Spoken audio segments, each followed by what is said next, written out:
Assalaamu calaykum South Korea ama Kuuriyada Waqooyi.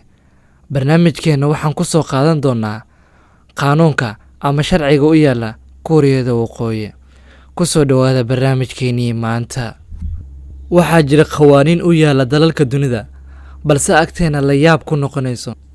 Laakiin ay hubaal tahay inay jiraan sababo ka dambeeya oo keenay. Marka aad dhageysanayso, waxaa suurtagal ah inaad ka shakisato amaba aad istiraahdo waxba kama jiraan. Waxaad soo ogaataa in laga soo aruuriyay ila lagu kalsoon yahay. Kuuriyada Waqooyi ayaa ah dawladda ugu badan ee qawaaniinta adduunka ugu adag leh. Kuuriyada Waqooyi xukuumadda ayaa kuu sheegayso qaabka aad adiga tinta u jarnayso. Qofna xaq uma laha inuu u jarto tintiisa sida uu asaga doono ama jooskiisa ah. Waxaad timaha u jaran kartaa sharciga dawladda ay kuu soo goyso oo qura. Haddii uu shakhsi dambi galo, waxaa u qoolan qoyskiisa oo la qaybsanaya ciqaabta. Waxaa la ogol yahay 3 telefishin oo kaliya oo ku hadla codka xukuumadda. Riwaayad kasta iyo hees kasta oo aan ammaan dawladeed ku jirin lama ogola. Ciddii soo qaban qaabisa ama arrinkaas lagu arkaana waa la maxkamadeynayaa.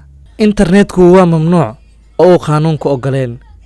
Waxaa adeegsan kara oo qura ciidanka iyo qoyskooda iyo arday dhigata jaamacad gooni ah oo si gaar ah loo soo xulay.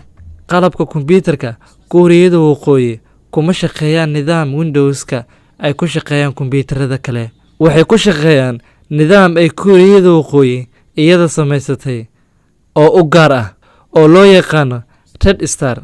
Qofka dalxiiska ah ee booqda Kuuriyada Waqooyi waxaa la raacinayaa shakhsi dawladda u shaqeeya oo talaabo ula soconaya kolba waxa uu qabanayo.